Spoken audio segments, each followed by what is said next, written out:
الحمد للہ وحدہ لا شریک لہ والصلاة والسلام علی من لا نبی بعد۔ قرآن کریم اور حدیث مبارک کو سمجھنے کے لیے اس کے تمام معانی پر نظر ہونا ضروری ہے۔ بسا اوقات ایک لفظ کا ایک معنی ہمیں نظر آتا ہے اور اس کا ایک معنی اور بھی ہوتا ہے جو ہمیں نظر نہیں آتا، اور مشائخ، اکابر، جید علماء ایک ایسا معنی کرتے ہیں جو ہمیں نظر نہیں آتا، ہمارے علم میں نہیں ہوتا، تو بسا اوقات ادھر سے فتویٰ لگ جاتا ہے کہ نہیں، ان حضرات نے جو مسئلہ بیان کیا وہ قرآن کے خلاف ہے یا مسئلہ حدیث کے خلاف۔ اصل وجہ یہ ہوتی ہے کہ ہمارے اکابر اور مشائخ کے سامنے ایک لفظ کے معنی کئی ہوتے ہیں، اور اعتراض کرنے والے کو ایک معنی آتا ہے، دوسرا معنی آتا نہیں، تو بجائے اس کے کہ اپنی جہالت کا اعتراف کرتا کہ میں جاہل ہوں، وہ مشائخ پر اعتراض کرتا ہے کہ ان کا مسئلہ غلط ہے۔ اس لیے کبھی بھی ہمارے اکابر ہوں، یہ ذہن میں رکھ لیں، اکابر اپنے ہوں، مشائخ اپنے ہوں جو اہل حق ہیں، اور کوئی شخص ان کا کوئی مسئلہ بیان کرے اور یہ ثابت کرے کہ یہ مسئلہ حدیث پاک کے خلاف ہے، یہ مسئلہ آیت کریمہ کے خلاف ہے، تو آپ بہت جلد ذہن نہ بنا لیا کریں کہ ہاں جی واقعتاً یہ مسئلہ آیت کے خلاف ہے، واقعتاً مسئلہ حدیث کے خلاف ہے۔ بالکل صاف صاف نظر آ رہا ہے کہ حدیث یہ کہہ رہی ہے اور فقہ حنفی یہ کہہ رہی ہے، قرآن یہ کہہ رہا ہے، فقہ حنفی یہ کہہ رہا ہے، بالکل صاف نظر آ رہا ہے۔ وہ اتنا صاف نہیں ہوتا جتنا صاف آپ سمجھ رہے ہوتے، اس لیے ان باتوں کو سمجھنا بے حد ضروری ہے۔ کئی ایک ایسے مسائل ہیں جو دل کرتا ہے کہ بیان کریں، اس کی وجہ ہم اس 12 روزہ دورہ تحقیق المسائل میں سارے عقائد اور سارے مسائل بیان نہیں کر سکتے، لیکن اس حد تک عقائد اور مسائل بیان ہو جاتے ہیں کہ جس سے علماء، طلباء اور عوام کا ذہن بن جاتا ہے کہ ہمارے عقائد اور مسائل قرآن اور حدیث کے خلاف نہیں ہیں۔ چند ایک کے پڑھ لینے سے اور چند ایک کے سمجھ لینے سے اندازہ ہو جاتا ہے کہ مخالف نہیں ہے۔ جو ہمیں کبھی مخالف نظر آتے ہیں تو اس کی وجہ ہمارا علم کم ہوتا ہے، ہمارا مطالعہ کم ہوتا ہے۔ یہ اگر احساس ہو جائے نا تو یہ بہت بڑی بات ہے۔ میں اکثر بیانات میں ایک بات عرض کرتا ہوں کہ مدرسہ کا فاسق طالب علم کالج کے ولی اسٹوڈنٹ سے افضل ہے۔ مدرسہ کا فاسق طالب علم، مدرسہ کا فاسق اور گناہگار قسم کا درویش، یہ کالج کے نہایت نیک قسم کے اسٹوڈنٹ سے افضل ہے۔ اس کی وجہ عموماً مسلک اور دین کو بدلنے والے، عموماً دین اور مذہب کو بدلنے والے لوگ کالج اور یونیورسٹی کے ہوتے ہیں، مدارس کے نہیں ہوتے۔ ایسا کیوں ہوتا ہے؟ میں صرف ایک مثال دے کر بات سمجھانے لگا ہوں۔ ایسا کیوں ہوتا ہے؟ مثلاً ایک آدمی وہ نماز میں رکوع جاتے اٹھتے رفع الیدین کرتا ہے، اور ساتھ وہ یہ دعویٰ بھی کرتا ہے کہ اگر یوں نہ کرو رفع الیدین تو نماز نہیں ہوتی، اگر یوں نہ کرو تو نماز باطل ہوتی ہے۔ وہ کالج کے لڑکے کو یہ بات کہتا ہے کہ تم اپنی نماز میں رکوع جاتے اٹھتے رفع الیدین نہیں کرتے، تمہاری نماز نہیں ہوتی۔ میں کرتا ہوں، دیکھو میرے پاس یہ حدیث ہے، یہ حدیث ہے، یہ حدیث ہے، اگر کوئی تمہارے پاس حدیث ہے تو بتاؤ۔ وہ کہتا ہے میرے پاس تو کوئی حدیث نہیں ہے۔ وہ کہتا ہے تمہارے پاس حدیث نہیں، تمہارے مذہب میں ہی حدیث نہیں ہے، کوئی حدیث نہیں ہے، یہ سب اکابر کے اور بزرگوں کی باتیں نقل کی ہوئی ہیں۔ وہ لڑکا رفع الیدین شروع کرتا ہے اور اہل حدیث ہو جاتا ہے، غیر مقلد ہو جاتا ہے۔ یہی لڑکا جو پہلے سے غیر مقلد تھا، ایک مدرسے کے طالب علم کو کہتا ہے کہ تم رکوع جاتے اٹھتے رفع الیدین کیوں نہیں کرتے؟ کوئی حدیث ہے تو پیش کرو۔ اس کو حدیث نہیں آتی، اور وہ جو کرتا ہے وہ حدیث سنا دیتا ہے، اس کے پاس اس کا جواب بھی نہیں ہوتا۔ تو یہ کہتا ہے اب تم رفع الیدین کرو اور غیر مقلد ہو جو۔ یہ رفع الیدین بھی نہیں کرتا، غیر مقلد بھی نہیں ہوتا۔ وہ کالج کا لڑکا ہو گیا ہے، دلیل اس کو نہیں آتی، مخالف کے دلیل کا جواب بھی نہیں آتا، مدرسے کے لڑکے کو دلیل بھی نہیں آ رہی اور جواب بھی نہیں آ رہا، یہ پھر بھی نہیں بدل رہا۔ تو کالج کا لڑکا بدلتا ہے، مدرسے کا کیوں نہیں بدلتا؟ دونوں کے پاس اپنے مذہب کی دلیل نہیں آ رہی اور دونوں کو مخالف کے دلیل کا جواب بھی نہیں آ رہا، پھر بھی کیوں نہیں بدل رہا؟ وجہ یہ ہے کالج کے لڑکے نے اس مسئلے پر اپنے اساتذہ سے کبھی دلائل سنے نہیں تھے۔ اس کا ذہن ہوتا ہے کہ میرے مسئلے پر دلیل ہی نہیں ہے اور اس کے بعد دلیل موجود ہے۔ اور مدرسے کے لڑکے نے اپنے اساتذہ سے اپنے مسائل پر دلائل سنے تھے، لکھے نہیں تھے اور یاد نہیں کیے تھے۔ یہ سمجھتا ہے کہ ہمارے مسئلے پر دلیل ہے لیکن مجھے یاد نہیں ہے، دلائل ہیں، میں نکما ہوں، مجھے یاد نہیں ہے۔ تو کالج کا لڑکا اس لیے بدلتا ہے کہ وہ سمجھتا ہے ہمارے مسلک پر دلیل نہیں ہے، اور مدرسے کا لڑکا اس لیے نہیں بدلتا کہ وہ سمجھتا ہے دلیل ہے لیکن مجھے یاد نہیں ہے۔ تو چونکہ وہ جو ولی ہے نا، اس کے پھسلنے کے چانس ہر وقت ہوتے ہیں، اور یہ جو درویش فاسق ہے نا، اس کے پھسلنے کے چانس نہیں ہوتے۔ اس لیے میں یہ کہتا ہوں کہ یہ اس سے افضل ہے۔ عملی زندگی میں کوتاہی ہو بھی وہ وقت کے ساتھ دور ہو جاتی ہے، شیخ کی مجلس میں دور ہو جاتی ہے، اللہ نہ کرے کوئی جھٹکا لگتا ہے تو دور ہو جاتی ہے، لیکن فکری اور علمی کوتاہی یہ دور بڑی مشکل سے ہوتی ہے۔ میں اس لیے گزارش کر رہا ہوں کہ بنیادی طور پہ اس کا فائدہ یہ ہوتا ہے کہ چند ایک عقائد اور مسائل پڑھنے کے بعد پڑھنے والے کو، سننے والے کو یہ احساس ضرور ہوتا ہے کہ ہمارا مسلک اور ہمارا عقیدہ کیسا ہے، یہ اس کو احساس ہوتا ہے۔ میں دو چار مسائل ایسے پیش کرتا ہوں کہ جس سے آپ کو اندازہ ہوگا کہ ایک ہی لفظ کیا دو معنی ہوتے ہیں، مخالف کو ایک معنی آتا ہے، ہمارے قابل کو دونوں معنی آتے ہیں۔ اس لیے اپنی جہالت کی وجہ سے ان کا مخالف ہے، اگر اس کو بھی دونوں معنی آتے ہیں تو مخالفت کبھی نہ کرتا۔ نمبر ایک،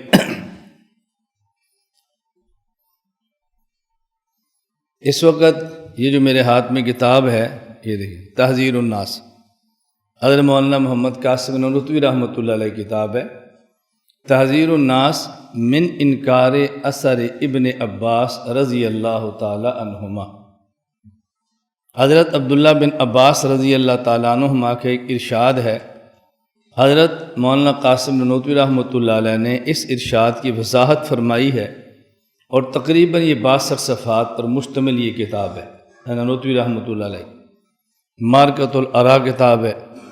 حضرت کی تصانیف میں سے یہ کتاب ہے کہ جس کی بنیاد پر حضرت اور ان کے ماننے والوں پر تکفیر کے فتوے بھی لگے ہیں، اور اس کی وجہ جہالت اور نہ سمجھنا ہے۔ حضرت رحمۃ اللہ علیہ نے شروع میں ایک استفتاء اور پھر اس کا آگے جواب خود ارشاد فرمایا۔ خلاصہ سوال کا کیا ہے؟ ابن عباس رضی اللہ تعالی عنہما نے ایک ارشاد فرمایا، اللہ الذی خلق سبع سماوات ومن الارض مثلہن، اس آیت کے تحت کہ اللہ رب العزت نے 7 آسمان بنائے ہیں اور 7 زمینیں بنائی ہیں۔ بعض لوگ کہتے ہیں اس آیت سے 7 زمینیں ثابت نہیں ہوتی، نہیں، 7 زمینیں ثابت ہوتی ہیں۔ کیوں؟ اللہ نے 7 آسمان بنائے، 7 سماوات ومن الارض مثلہن، اور ان جیسی زمینیں پیدا کی۔ اب یہ مثل سے کیا مراد ہے؟ یا مثل فی الکیف ہوگا یا فی الکمیت ہوگا، فی الکم، یا مثل سے مراد ہے فی الکیف کہ جو کیفیت آسمانوں کی ہے وہ زمینوں کی ہو، اور یا مثل فی الکم ہوگا کہ جتنی مقدار آسمانوں کی اتنی مقدار زمینوں کی ہو۔ اب ظاہر ہے کیفیت تو ہو نہیں سکتی نا کہ جو کیفیت آسمان کی ہے وہ زمین کی ہو، تو دیکھنے سے پتہ چل رہا ہے آسمان کیفیت اور ہے، زمین کی کیفیت اور ہے۔ اب اس کا مطلب یہ ہے کہ اس سے مراد فی الکم ہے کہ جو تعداد آسمان کی ہے وہی تعداد زمینوں کی ہے، تو 7 آسمان ہیں اور 7 زمینیں ہیں۔ اس کے تحت فرماتے ہیں ان اللہ خلق 7 ارضین، اللہ رب العزت نے 7 زمینیں پیدا فرمائیں، فی کل ارض آدم کا آدمکم، ہر ایک زمین میں ایک آدم ہے تمہارے آدم کی طرح، ونوح کا نوحکم، اور ایک نوح ہے تمہارے نوح کی طرح، و ابراہیم کا ابراہیمکم، اور ایک ابراہیم ہے تمہارے ابراہیم کی طرح، و عیسیٰ کا عیسیٰ کم، اور ایک عیسیٰ ہے تمہارے زمین والے عیسیٰ کی طرح۔ یہ صفحہ نمبر 40 ہے۔ اور و نبی کا نبیکم، اور ایک نبی ہے تمہارے نبی کی طرح۔ یہ صفحہ نمبر 40 سے پہلے عرض ناشر ہے، علامہ خالد محمود صاحب کا مقدمہ ہے، کتاب یہاں سے شروع ہو رہی ہے، صفحہ نمبر 40 استفتاح۔ اب حضرت فرماتے ہیں کہ یہ جو حدیث پاک ابن عباس رضی اللہ تعالی عنہما کی، ایک شخص اس حدیث کی روشنی میں مانتا ہے کہ زمین کے طبقات جدا ہیں، 7 زمینیں ہیں، ہر زمین پر ایک نبی ہے، ہر زمین پر اولاد آدم ہے، اور ہماری اس زمین جس پہ ہم رہتے ہیں اس پہ اولاد آدم باقی اولاد آدم سے افضل ہے، اور ہمارے اس زمین پر رہنے حضرت محمد باقی محمدوں سے افضل ہیں، اور یہی محمد خاتم النبیین۔ اگر کسی کا یہ عقیدہ ہو اس حدیث کی روشنی میں، وہ کافر ہے، فاسق ہے، اہل و سنت ہے، اس کا کیا حکم ہے؟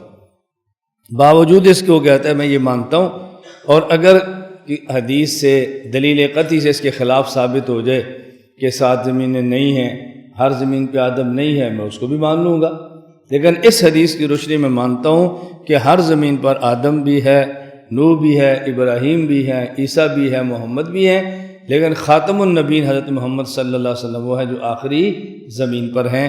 اس آدمی کا کیا حکم ہے؟ یہ ہے خلاصہ۔ اس کے آگے حضرت نے جواب ارشاد فرمایا بڑی تفصیل کے ساتھ۔ جواب کا سوال سمجھ آ گیا آپ کو؟ سوال سمجھ آئے نا تو پھر جواب کو ہی مزہ آتا ہے، سوال ہی سمجھ نہ آئے میں جواب دیتا رہوں گا اور آپ اپنے ذہن کو سوال کے اندر دوڑاتے رہیں گے کہ سوال کیا ہے جس کا جواب ہو رہا ہے۔ حضرت فرماتے ہیں کہ پہلے خاتم النبیین کا معنی سمجھیں، ما کان محمد ابا احد من رجالکم ولکن رسول اللہ و خاتم النبیین، پہلے اس کا معنی سمجھیں۔ حضرت فرماتے ہیں خاتم النبیین کا معنی عام طور پر لوگ یہ سمجھتے ہیں کہ یہاں خاتم النبیین کا مراد ہے، معنی ہے آخری نبی۔ رسول اکرم صلی اللہ علیہ وسلم بالغ مردوں میں سے کسی کے باپ نہیں، لیکن اللہ کے رسول ہیں اور آخری نبی۔ عام طور پر لوگ خاتم النبیین کا معنی آخری سمجھتے ہیں۔ حضرت فرماتے ہیں اگر خاتم النبیین کا معنی صرف آخری نبی ہی کریں تو یہ معنی اس مقام کے مناسب نہیں اور یہ معنی بنتا نہیں۔ کیوں؟ یہاں پہ رسول اکرم صلی اللہ علیہ وسلم کی مدح اور تعریف کی جا رہی ہے، اور آخر میں آنا یہ کوئی تعریف کی وجہ نہیں ہے۔ یہ دیکھو، مگر اہل فہم پر روشن ہوگا کہ تقدم یا تأخر زمانے میں بذات کچھ فضیلت نہیں، کہ تقدم اور تأخر بذات اس میں کوئی وجہ فضیلت نہیں۔ مثلاً حضرت ابو بکر صدیق رضی اللہ تعالیٰ عنہ نے کلمہ پڑھا سب سے پہلے، اور باقی صحابہ نے کلمہ پڑھا آخر میں، تو سب سے افضل وہ صحابی ہیں جنہوں نے سب سے پہلے کلمہ پڑھا، یا وہ صحابی جنہیں سب سے آخر میں کلمہ پڑھا؟ تو پھر آخری ہونا وجہ فضیلت کیسے ہے؟ شیخ عبد القادر جیلانی رحمۃ اللہ علیہ بہت پہلے کے ولی ہیں، اور ان کے بعد کتنے اولیاء آئے ہیں، تو شیخ عبد القادر جیلانی افضل ہیں جو پہلے کے ہیں یا وہ ولی افضل ہیں جو بعد کے ہیں؟ پہلے والے۔ نماز کھڑی ہوتی ہے، ایک آدمی صف اول کا مقتدی ہے، ایک صف آخر کا مقتدی ہے، تو افضل نمازی وہ ہے جو صف آخر میں صف اول میں ہے۔ تو آخری ہونا وجہ فضیلت کیسے ہوا؟ بھئی یہ تو تب ہوگا نا جب آخر میں آنا یہ فضیلت کا باعث ہو، تو آپ کے حضور افضل ہیں اس لیے کہ آخر کے اندر آئے ہیں۔ معنی ایسا کرو کہ جس سے نبی کریم صلی اللہ علیہ وسلم کی فضیلت ثابت ہوتی ہے، یہ معنی بیان کرو۔ یہ اتنی بات سمجھ آ گئی؟ میں نے ہمیشہ اس کتاب کو زبانی پڑھایا ہے، میں آپ کو تھوڑا تھوڑا دکھا رہا ہوں۔ آگے دیکھو، ایک سوال اور اس کا جواب۔ اس کا خلاصہ کیا ہے؟ حضرت فرماتے ہیں کوئی بندہ کہے کہ میں اس آیت میں خاتم النبیین کا معنی کرتا ہوں آخری نبی، کیوں؟ اس لیے کہ اگر قیامت تک کوئی آدمی دعوی نبوت کرے اور وہ جھوٹا ہو اور کہے میں نبی ہوں، جب ہم اس آیت کا معنی خاتم النبیین کا معنی آخری کر دیں گے تو فتنوں کا دروازہ بند ہو جائے گا۔ ہم خاتم النبیین کا معنی آخری نبی کیوں کرتے ہیں؟ تاکہ فتنوں کا دروازہ بند ہو جائے۔ کوئی کہے گا جی میں نبی ہوں، تو ہم کہیں گے خاتم النبیین کے خلاف ہے، کیونکہ خاتم النبیین کا معنی ہے آخری نبی، ہم اس لیے کرتے ہیں۔ حضرت رحمۃ اللہ علیہ فرما دیں، یہ دیکھو، باقی یہ احتمال کہ یہ دین آخری دین تھا، اس لیے سد باب اتباع مدعیان نبوت کیا ہے جو کل کو جھوٹے دعوے کر کے خلائق کو گمراہ کریں گے، البتہ فی حد ذات ہی قابل لحاظ ہے۔ سمجھ آ گئی؟ پر میں بات تو ٹھیک ہے، لیکن یہ جو ہے ما کان محمد ابا احد من رجالکم ولکن رسول اللہ خاتم النبیین میں کیا تناسب ہے جو ایک کو دوسرے پر عطف کیا اور ایک کو مستدرک منہ اور دوسرے کو استدراک قرار دے دیا؟ ظاہر ہے کہ اس قسم کی بے ربطی اور بے ارتباطی خدا کے کلام میں موجز نظام میں متصور نہیں۔ سمجھ آئی؟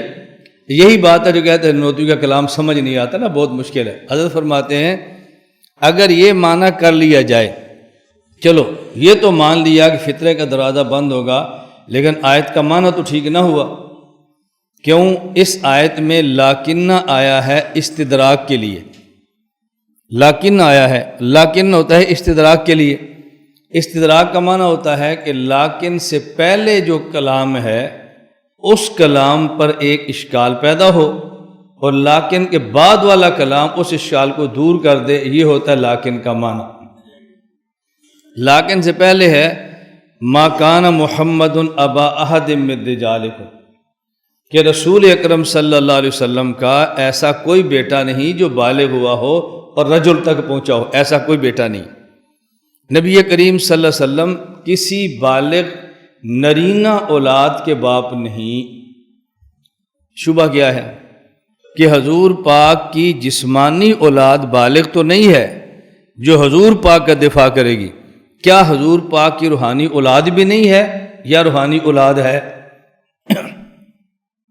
بات سمجھ آئی؟ آج طلبہ نے روزہ رکھا ہے لہٰذا دوپہر کو کھانا نہیں پکے گا۔ اب آپ کے ذہن میں کیا سوال آئے گا؟ جی بولو نا، جنہوں نے نہیں رکھا ان کا استاد جی کیا بنے گا؟ سوال آ گیا نا۔ اب آتا ہے لاکن، لیکن جنہوں نے نہیں رکھا نا ان کا ملے گا۔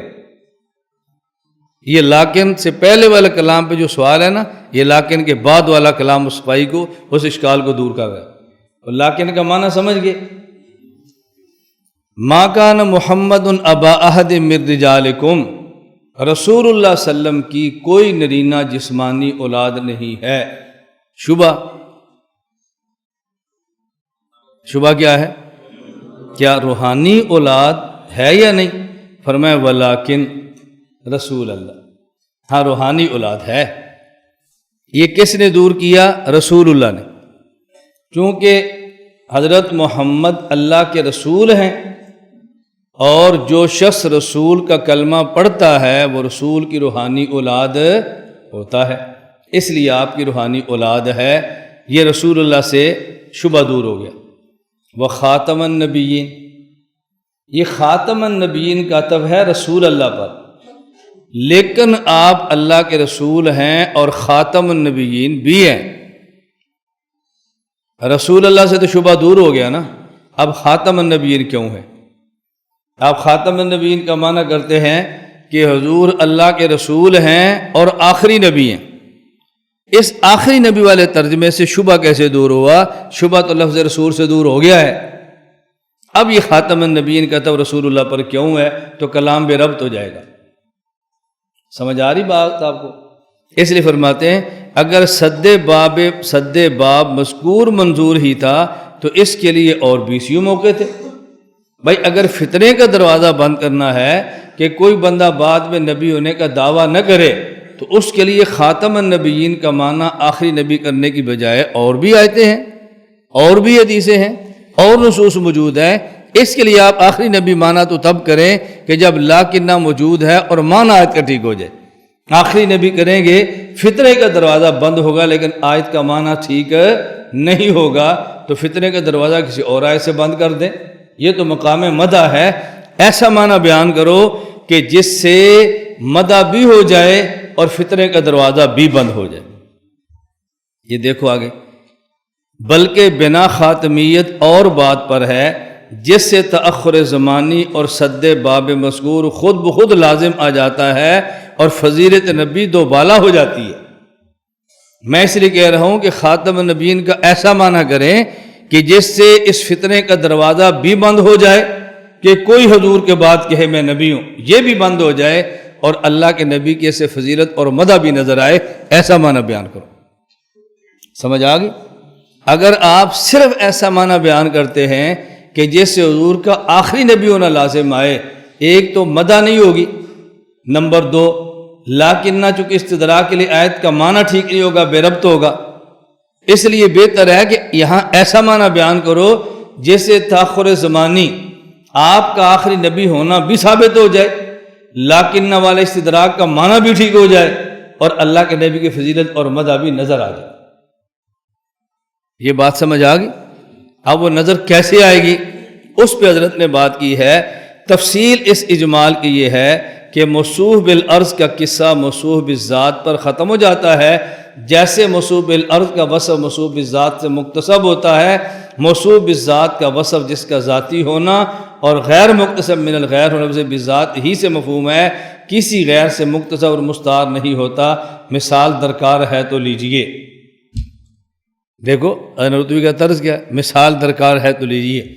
حضرت فرماتے ہیں دنیا میں بعض چیزیں وہ ہوتی ہیں کہ جو کسی وصف کے ساتھ موصوف بالذات ہوتی ہیں، اور بعض وہ ہوتی ہیں کہ جو کسی وصف کے ساتھ موصوف بالعرض ہوتی ہیں۔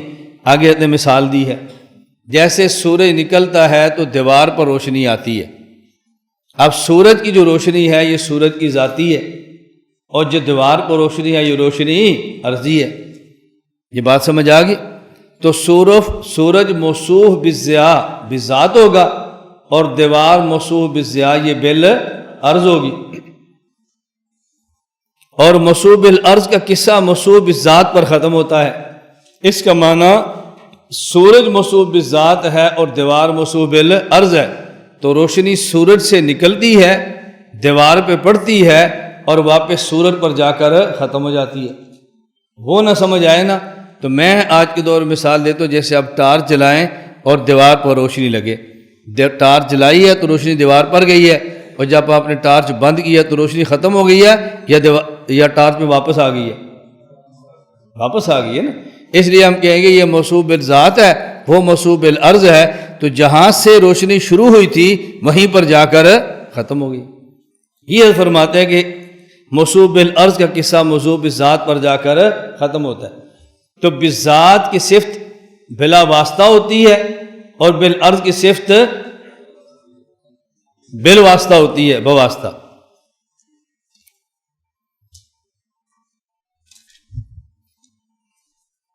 آگے دیکھیں اگلا صفحہ دیکھیں، جو باتیں سمجھانے کی میں تو مثال سے بات سمجھ آئے۔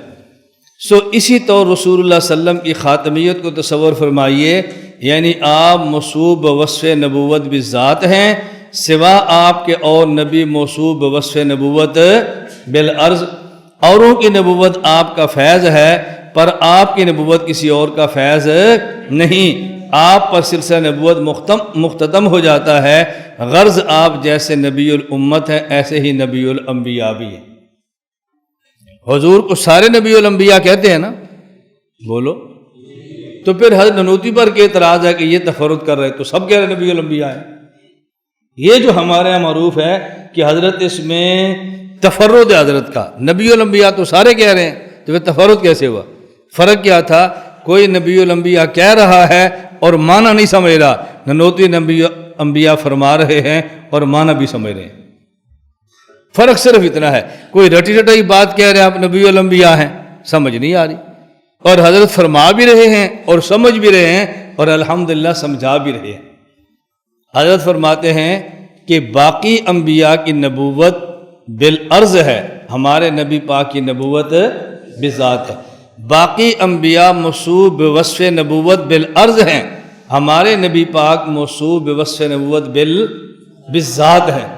اور ابھی ہم نے بات سمجھائی نا، موصوف بالعرض کا قصہ موصوف بالذات پہ جا کے ختم ہوتا ہے۔ اس کا معنی یہ ہے کہ ہمارے پیغمبر چونکہ موصوف بوصف نبوت بالذات ہیں اور باقی انبیاء موصوف بوصف نبوت بالعرض ہیں، تو نبوت چلی بھی حضور سے ہے اور ختم بھی آپ پر ہے، خاتم النبیین۔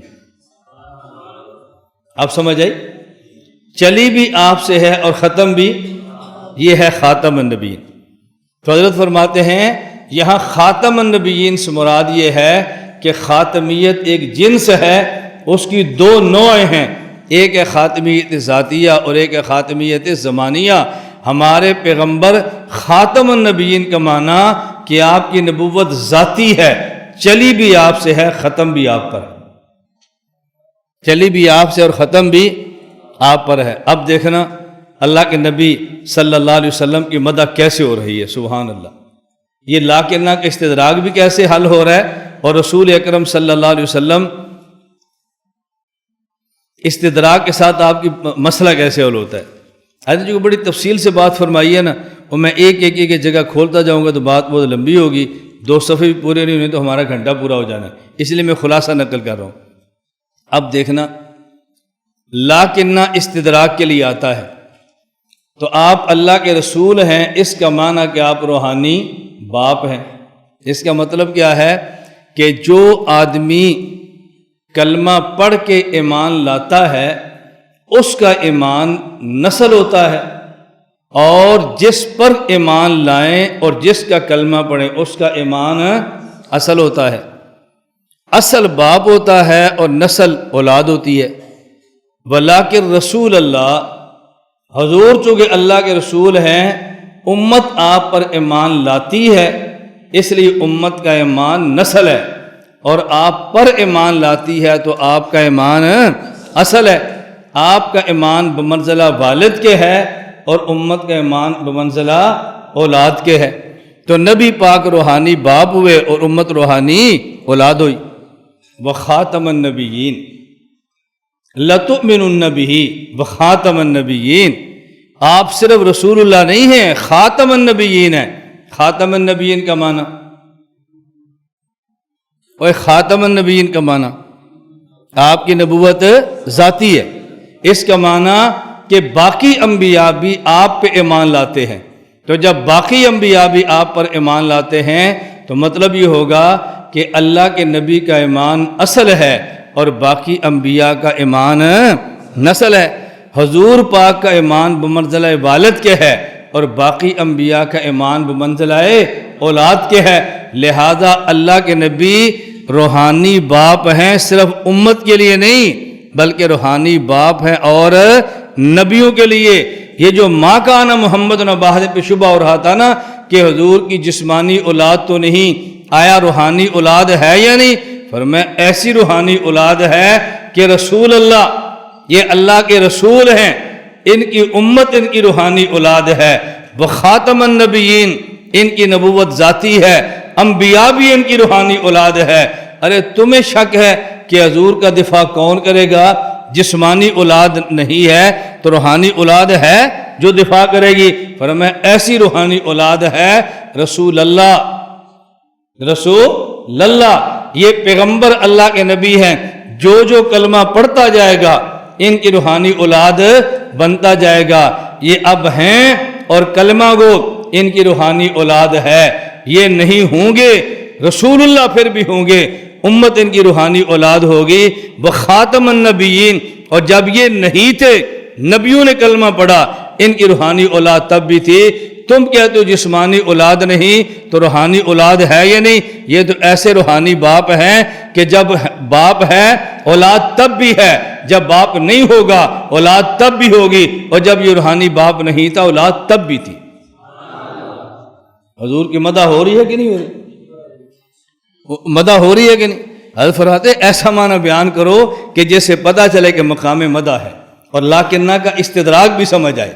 خاتم النبیین کا رسول اللہ پر عطف ڈالو، چونکہ عطف ہے منصوب ہے، تاکہ پتہ چلے کہ نبی پاک صلی اللہ علیہ وسلم کی مدح کیسے ہو رہی ہے۔ یہ بات سمجھ آ گئی ہے؟ اب دیکھو اس سے ایک مسئلہ حل ہوا۔ میں نے پہلے آپ سے کہا تھا نا کہ ہمارے بعض مسائل پر لوگ کہتے ہیں کہ یہ مسئلہ حدیث کے خلاف ہے۔ مسئلہ کیا ہے؟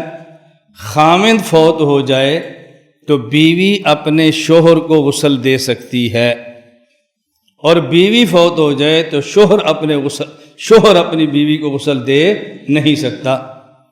خامند فوت ہو جائے تو بیوی غسل دے سکتی ہے، اور بیوی فوت ہو جائے تو خامند غسل، اس کے خلاف حدیث آ گئی۔ رسول اللہ صلی اللہ علیہ وسلم نے فرمایا عائشہ تو فوت ہو گئی تو میں تجھے غسل دوں گا۔ دیکھو اللہ کے نبی کی صاف حدیث ہے، شوہر بیوی غسل دے سکتا ہے، اور حنفی کہہ رہے ہیں کہ شوہر بیوی غسل نہیں دے سکتا۔ ان کا مسئلہ حدیث کے خلاف ہے۔ آپ نے بھی پریشان ہو جانا ہے، آپ نے پریشان ہونا۔ فرق کیا ہے کہ علماء سے عقیدت کا تعلق کہ بدلتے نہیں ہیں لیکن تردد میں آ جاتے ہیں۔ اللہ کا شکر ہے ہم بدلتے بھی نہیں ہیں، تردد میں بھی نہیں آتے، اور ہمارے مرکز سے منسلک بندہ بدلے گا بھی نہیں اور تردد میں بھی نہیں آئے گا انشاءاللہ۔ اس لیے کہ ہم نے ایک دلائل کی دنیا آباد کی ہے، جو اس سلطنت کے اندر آ جاتا ہے نا وہ باقی سب حکومتوں سے بے نیاز ہو جاتا ہے۔ اس کو یہ الجھن نہیں رہتی کہ ہماری سلطنت کسی کی سلطنت سے کمزور ہے۔ اللہ ہم سب کو یہ نعمت عطا فرمائے۔ النبی اولا بالمؤمنین من انفسہم وازواجہ امہاتہم، پیغمبر کی بیویاں امت کی مائیں ہیں۔ نبی کی بیوی امت کی ماں کیوں ہے؟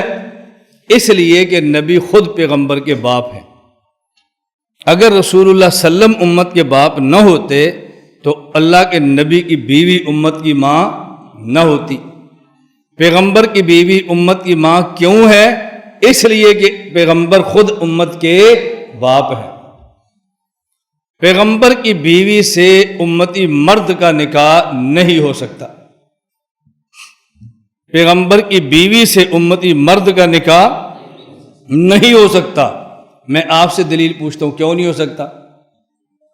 بولو، اونچی آواز سے کہو نا، اور اونچی آواز سے۔ جھجکتے ہیں۔ پیغمبر کی بیوی سے امت کے کسی مرد کا نکاح کیوں؟ اور اونچی آواز سے کیوں؟ آپ پورے طاقت کے ساتھ کہہ رہے ہیں زور سے، اس لیے کہ ماں ہے، اس لیے کہ ماں ہے۔ بھائی اگر یہی دلیل ہو تو ماں اس لیے ہے کہ نبی باپ ہے۔ نبی باپ نہ ہوتے تو پیغمبر کی بیوی ہماری ماں ہوتی؟ تو امتی عورت کا نکاح نبی سے ہو سکتا ہے؟ 11 نکاح کیے، تو جب امتی روحانی بیٹی کا روحانی باپ سے نکاح ہو سکتا ہے تو روحانی بیٹے کا پھر روحانی ماں سے نکاح کیوں نہیں ہو سکتا؟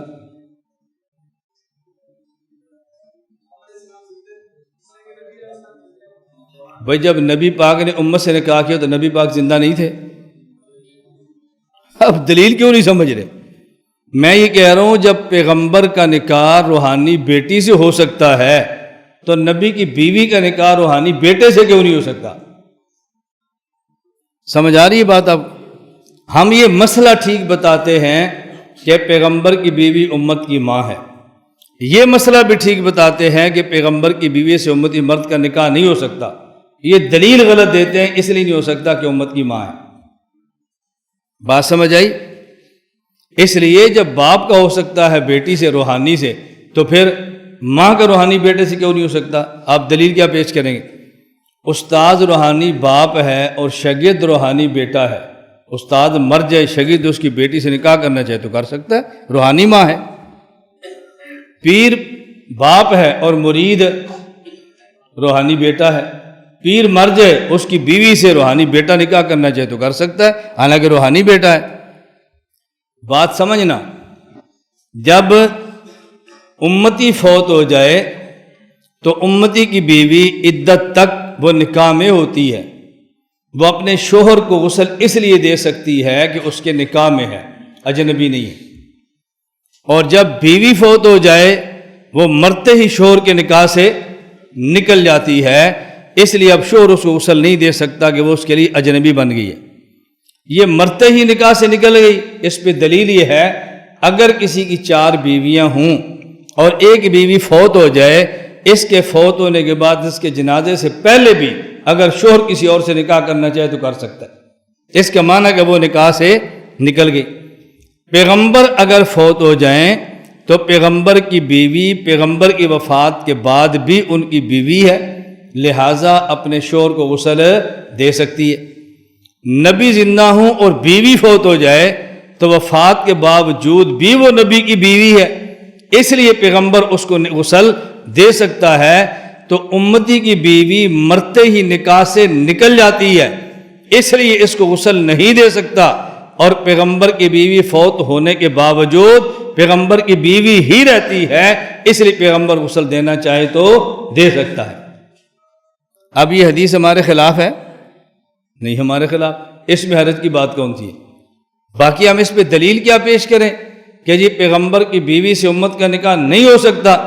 میں حضرات سے کہتا ہوں دلیل یہ پیش کیا کرو کہ دیکھو شرک حرام ہے کیونکہ اللہ رب العزت نے قرآن میں فرمایا ہے، زنا حرام ہے کیونکہ اللہ نے، بولتے جاؤ، قرآن میں فرمایا ہے، سود حرام ہے کیونکہ اللہ نے قرآن میں فرمایا، ناحق قتل کرنا حرام ہے کیونکہ اللہ نے قرآن میں فرمایا، خنزیر کا کھانا حرام ہے کیونکہ اللہ نے قرآن میں فرمایا۔ توجہ رکھنا، گالیاں دینا، غیبت کرنا یہ حرام ہے کیونکہ اللہ نے قرآن میں فرمایا۔ پیغمبر کی بیوی سے امتی مرد کا نکاح حرام ہے، کیوں؟ وَلَا أَن تَنكِحُوا أَزْوَاجَهُ مِن بَعْدِهِ أَبَدًا، اللہ نے قرآن میں فرمایا ہے، اللہ نے۔ اب اس دلیل کو کوئی نہیں توڑ سکتا۔ میں خیر سمجھا یہ رہا تھا وَلَٰكِن رسول اللہ، کہ حضور اللہ کے رسول ہیں، اور خاتم النبیین کا معنی یہ ہے کہ اللہ کی پیغمبر کی نبوت ذاتی ہے، اور موصوف بالوصف بالذات، موصوف بالوصف بالعرض، ان کا ربط اور ان کا آپس میں تعلق ایسا ہوتا ہے کہ جس چیز کی وصف ذاتی ہو وہ وصف اسی سے شروع ہوتا ہے اور اسی پہ جا کے ختم ہوتا ہے۔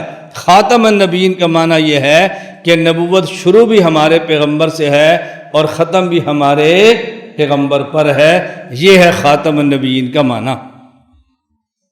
اب یہاں توجہ سمجھنا، رسول اکرم صلی اللہ علیہ وسلم کی نبوت ذاتی ہے اور باقی انبیاء کی عرضی ہے، اس پہ دلائل چاہیے۔ یہ دیکھو نبوت ذاتی کی پہلی دلیل، یہی وجہ ہے کہ شہادت وَإِذَا أَخَذَ اللَّهُ مِيثَاقَ النَّبِيِّينَ لَمَا آتَيْتُكُم مِّن كِتَابٍ وَحِكْمَةٍ ثُمَّ جَاءَكُمْ رَسُولٌ مُّصَدِّقٌ لِّمَا مَعَكُمْ لَتُؤْمِنُنَّ بِهِ وَلَتَنصُرُنَّهُ، اور انبیاء کرام علیہ السلام سے آپ پر ایمان لانے اور آپ کے اتباع اور اقتداء کا عہد لیا ہے۔ ادھر آپ نے ارشاد فرمایا کہ اگر موسیٰ بھی زندہ ہوتے تو میرا ہی اتباع کرتے، علاوہ بری بات نزول عیسیٰ کا آپ کی شریعت پر عمل کرنا اسی بات پر مبنی ہے۔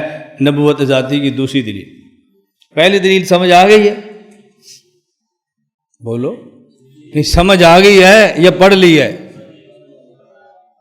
سمجھ لو، سمجھ لو، پھر بعد میں آپ نے کہنا بس ہم نے کہہ تو دیا تھا جوش میں آ کر، لیکن سمجھ آئی نہیں۔ یہ جو فرماتے ہیں نا، دیکھو لَتُؤْمِنُنَّ بِهِ، اللہ نے فرمایا کہ تم نے میرے محمد پر ایمان لانا ہے، تو جس پر ایمان لائیں اس کا ایمان بلا واسطہ ہوتا ہے، اور جو ایمان لاتا ہے اس کا ایمان بواسطہ ہوتا ہے۔ جب نبی حضور پر ایمان لائیں گے تو آپ کا ایمان بلا واسطہ اور ان کا ایمان بالواسطہ۔ تو نبی تب ہے جب حضور پر ایمان لائے، ہمارے پیغمبر پر ایمان لائے تو نبی نہ لائے تو نبی ہو ہی نہیں سکتا۔ قرآن کریم کی نص قطعی لَتُؤْمِنُنَّ بِهِ، کہ تم نے محمد پر ایمان لانا ہے، تو رسول اللہ صلی اللہ علیہ وسلم کا معاملہ بذات ہوا نا، اور باقی انبیاء کا معاملہ بالعرض ہوا۔ یہ ہے نبوت ذاتی پر پہلی دلیل۔ آگے بیان فرمایا کہ نبوت ذاتی کی دوسری دلیل، علمت علم الاولین والآخرین، بشرط فہم اسی جانب مشیر ہے۔ اب بشرط فہم کا مطلب کیا ہوگا؟ شرعی معمہ کی یہ ہے کہ اس ارشاد ہر خاص و عام کو یہ بات واضح ہے کہ علوم اولی مثلا اور ہیں، علوم آخرین اور، لیکن وہ سب علوم رسول اللہ صلی اللہ علیہ وسلم میں مجتمع ہیں۔ سو جیسے علم سمع اور ہے، علم بصر اور، پر بئی ہما قوت عاقلہ نفس ناطقہ میں سب علوم مجتمع ہیں، ایسے ہی رسول اللہ صلی اللہ علیہ وسلم انبیاء باقی کو سمجھیے۔ پر ظاہر ہے کہ سمع بصر اگر مدرک عالم ہیں تو بالعرض ہیں، تو بالعرض ہیں، ورنہ مدرک حقیقی عالم تحقیقی وہ عقل نفس ناطقہ ہی ہے۔ اسی طرح سے عالم حقیقی رسول اللہ صلی اللہ علیہ وسلم ہیں، اور انبیاء باقی اولیاء علماء گزشتہ مستقبل اگر عالم ہیں تو بالعرض ہیں۔ اللہ کے نبی کے اندر سارے علوم جمع ہیں۔ دلیل مصدق لما معکم، حضور بقیہ کی تصدیق کریں گے۔ تصدیق وہی کرتا ہے جس کے پاس علم ہو، علم نہ ہو تو تصدیق کیسے کرے گا؟ آپ ایک کتاب نحو کی لکھ کریں اور مجھے کہ اس پہ استاذی تصدیق لکھ دو، مجھے نحو آتی نہیں تو تصدیق کیسے لکھوں گا؟ بھائی تصدیق تو تب لکھیں گے جب نحو آتی ہوگی۔ مصدق لما معکم، تورات و انجیل کی تصدیق تو تب ہے نا جب اللہ کے نبی کو تو تورات و انجیل کا علم بھی آتا ہے۔ اس لیے کہا ہمارے نبی کے پاس علم اولین بھی ہے شریعت کا، اور علم آخرین بھی ہے شریعت کا۔ ہمارے پیغمبر ایسے ہیں جیسے عقل ہوتی ہے، اور باقی انبیاء ایسے ہیں جیسے کان ہے، آنکھ ہے، جیسے ان سے علوم آتے ہیں۔ اور فرماتے ہیں علم سمع الگ ہوتا ہے، علم بصر الگ ہوتا ہے، لیکن ان سب میں علم بالعرض ہوتا ہے، عقل میں علم بذات ہوتا ہے۔ تو ہمارے پیغمبر کے علوم بذات ہیں، باقی انبیاء کے علوم بالعرض ہیں۔ اس سے کیا ہوگا؟ اس سے ہوگا کیا؟ باقی انبیاء کے علوم بالعرض ہیں، ہمارے انبیاء کے علوم بذات ہیں۔ فرمایا مگر اس کے ساتھ یہ بھی اہل علم جانتے ہیں کہ نبوت کمالات علمی میں سے ہے، کمالات عملی میں سے نہیں، کیونکہ باقی انبیاء کے علوم بالعرض ہیں، ہمارے نبی کے علوم بذات ہیں، اور کمال نبوت علم ہوتا ہے جس سے معلوم ہوتا ہے کہ ہمارے پیغمبر کا علم بذات ہے اور باقی انبیاء کا علم بالعرض ہے۔ اور کمال نبوت چونکہ علم ہے اس لیے نبوت پیغمبر کی ذاتی ہے اور باقی انبیاء کی نبوت عرضی ہے۔ دوسری دلیل سمجھ گئے؟ آگے چلو، آگے اس پر پھر دلائل دیے ہیں کہ علم کمالات نبوت میں سے ہوتا ہے، عمل کمالات نبوت میں سے نہیں ہوتا۔ اس میں جب دلیل دی ہے نا، حضرت نے عجیب بات ارشاد فرمائی ہے، دیکھیں، الغرض کمالات ذوی العقول، کل دو کمالوں میں منحصر ہے، ایک کمال علمی اور دوسرا کمال عملی۔ بنائے مدح کل انہی دو باتوں پر ہے، چنانچہ کلام اللہ میں 4 فرقوں کی تعریف کرتے ہیں، نبیین، صدیقین، شہداء، صالحین، جن میں سے انبیاء اور صادقین کا کمال تو کمال علمی ہے، شہداء اور صالحین کا کمال کمال عملی ہے، انبیاء تو منبع العلوم اور فاعل، اور صدیقین مجمع العلوم اور قابل۔ نبی علم دیتا ہے، صدیق علم کو لیتا ہے، نبی فاعل ہے، صدیق قابل ہے، نبی دے رہا ہے، صدیق قبول کر رہا ہے، اور شہداء کو منبع العمل اور فاعل، اور صالحین کو مجمع العمل اور قابل خیال فرمائیے۔ اب پہلی دلیل اس دافع کی یہ ہے کہ انبیاء اپنی امت سے اگر ممتاز ہوتے ہیں تو علوم ہی میں ممتاز ہوتے ہیں، باقی رہا عمل، اس میں بسا اوقات بظاہر امتی مساوی ہو جاتے ہیں بلکہ بڑھ جاتے ہیں۔ اس پہ تفصیلاً بات ہو چکی ہے نا، اور تفصیلاً ہو چکی ہے نا بات، یہی جملہ جس پر اعتراض ہے اس کا جواب آپ پڑھ چکے ہیں۔ باقی رہا عمل، اس میں بسا اوقات بظاہر امتی مساوی ہو جاتے ہیں بلکہ اور قوت عملی اور ہمت میں انبیاء امتوں سے زیادہ بھی ہوں، تو معنی یہ ہوئے کہ مقام شہادت اور وصف شہادت بھی ان کو حاصل ہے، مگر کوئی ملقب ہوتا ہے تو اپنے اوصاف غالبہ کے ساتھ ملقب ہوتا ہے۔ اگر کسی پیغمبر کا عمل کسی امت میں امت سے بھی زیادہ ہو، لیکن نبی کا کمال علم ہوتا ہے، کیونکہ بندہ اپنے اوصاف میں اس وصف کے ساتھ ملقب ہوتا ہے جو وصف ممتاز ہو۔ وہ علم ہے یا عمل ہے؟ نبی کا وہ علم ہے۔